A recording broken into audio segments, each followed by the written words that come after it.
আসসালামু আলাইকুম রহমতুল্লাহি ওয়া বারাকাতুহু। প্রিয় বন্ধুরা, স্রষ্টার সৃষ্টিকর্তা কে? এটি একটি সাধারণ প্রশ্ন নাস্তিকদের। আমি আজ তারই একটি যুক্তি নিয়ে আপনাদের সামনে কথা বলব। নদীর পাড়ে দাঁড়িয়ে সে বলছি, আসলে এত কিছু সৃষ্টি, এত কিছু সৃষ্টি, তারপরেও কিন্তু নাস্তিকরা এটি বিশ্বাস করে না। স্রষ্টার সৃষ্টি করেছেন কে? তাদের প্রশ্ন। তাহলে আমি যদি একটি প্রশ্ন করি তাদেরকে, যেমন ধরেন সাপোজ একটি বই অথবা একটি মোবাইল।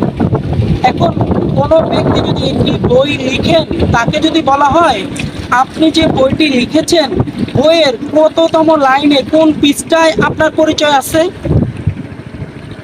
আসলে এটা ডিফাইন করা ডিফিকাল্ট হয়ে যাবে।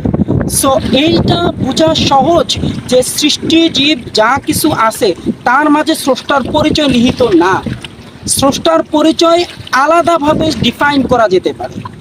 যেমন ধরেন আমি বললাম যে একটি বই লিখলো, আমি একটি বই লিখলাম, আমার বইয়ের কোন লাইনে আমার পরিচয় দেওয়া আছে, যেমন একটি অজ্ঞ প্রশ্ন হবে।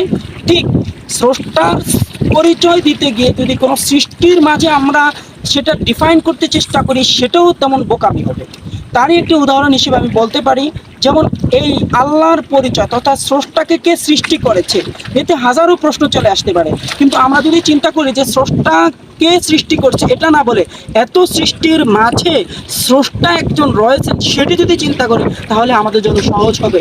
স্রষ্টা একজন রয়েছেন তথা তাকে কেউ সৃষ্টি করেনি। যদি আমরা একটু চিন্তা করি, যেমন এক্স অ্যান্ড ওয়াই, এক্সকে যদি বলি যে সৃষ্টি, তাহলে এক্সকে সৃষ্টি করলো কে? যদি বলি ওয়াই, তাহলে ওয়াই স্রষ্টা।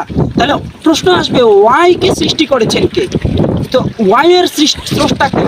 তাহলে আমরা কিন্তু হাজারো প্রশ্ন ছড়িয়ে দিতে পারি।